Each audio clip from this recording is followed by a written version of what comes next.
March 15, 1975, aviation history marked another notch in its timeline.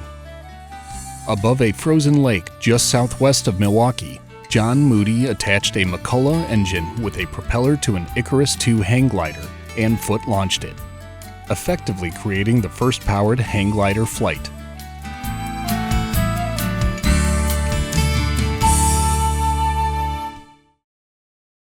This was the very first time I was able to fly the airplane. We were on a snow-covered hill out in Waukesha. Here we are on a frozen lake in southwestern Milwaukee. Oh, sorry, this is the glider flags. Here we are at the hill. Now, one thing nice about snow, it's a good cushion for crashing. While I was flying, my smart-aleck neighbor took a picture of an airplane going overhead. He said, "This is what flying's supposed to be." All right, now here's where you end up taking off on a gust of wind, and there we go, off. The gust stops, and right in the snow. There we are. Here's the hooped-out pilot, 33-year-old, out of shape, and carrying that thing back up the hill. They really tired you out, but he's going to give it just one more try. There we go, back to climbing around a little bit.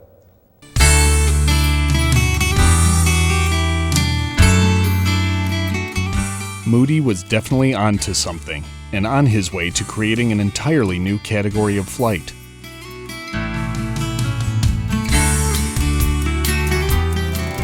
When I first heard it and it was referred to me as father of ultralights, I was, kind of uncomfortable. It's just, I'm not looking for any notoriety, and what I didn't try to invent anything, it just happened. It just feels like an honor to be considered that by your peers. Ever humble, the innovative mind of John Moody is definitely one worth celebrating. His invention launched the era of the ultralight. In the 1970s, aviation was getting more and more expensive and out of reach for many. Lessons were too costly, fuel had skyrocketed, and renting or buying a plane simply wasn't possible. The idea of the average person being able to take to the air as a hobby seemed to be fading away. And then the idea of personal flight zoomed back into focus. Moody ran down the field and leapt from the earth.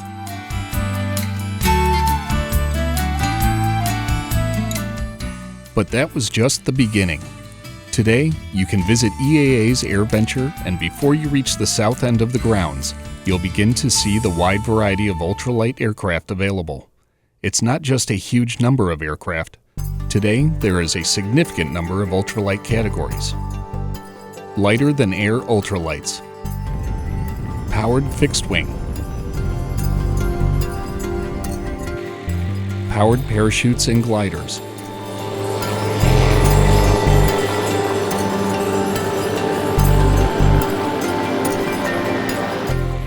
Rotorcraft.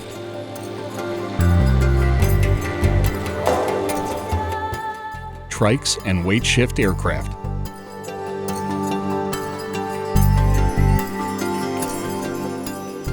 And unpowered gliders and sailplanes. And like the true innovator he is always looking up and imagining what could be. Well, I think it's important. I still think there's a way of doing man-powered flight, continued experimentation with this, slow flight envelope. And of course, you never know what's around the corner. These vertical takeoff machines I see now, I'd love to have one.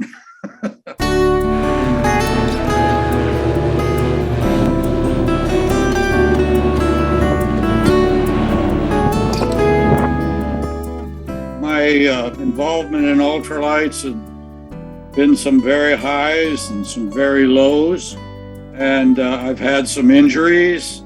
I about killed myself in 2004. It was my fault. Pilot error. Even experienced pilots can make mistakes.